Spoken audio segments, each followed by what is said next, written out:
বন্ধুরা এই ভ্যানের পিছনে কিন্তু তিনজন আছে, সামনে একজন ভ্যান চালাচ্ছে আর পিছনে দুটো বাচ্চা আছে। ভালো করে লক্ষ্য করে দেখেন। এই যে আমি এইমাত্র একটা ভিডিও করছি যে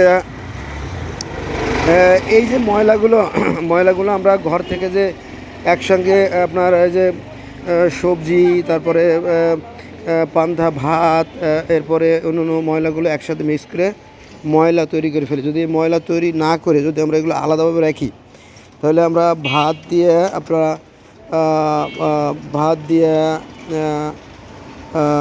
ভাতের মাড় দিয়ে এগুলো দিয়ে আমরা হাঁস মুরগি গরু ছাগল পাললে পারে আমরা হাজার হাজার কোটি টাকা সাশ্রয় করতে পারি আর কি। আর কাগজ, প্লাস্টিক, রাবার, পলিথিন, বোতল এগুলো যদি আমরা আলাদা করি, তাহলে ওইগুলো আমরা আবার বাস করে আবার আমরা কারখানায় পাঠিয়ে দিতে পারি। কিন্তু সমস্যাটা হয় যখন আপনার ওই যে মাছের আইসটা, ভাতের মাড়, তারপরে আপনার সবজি যখন একসঙ্গে করে, সবজি কিন্তু একদিন পরেই বা 2 দিন পরেই কিন্তু সেটা পরিত্যক্ত হয়ে যায়, নষ্ট হয়ে যায় আর কি। এই নষ্ট যদি আমরা না করি তাহলে কিন্তু দেশের ও দশের কল্যাণ।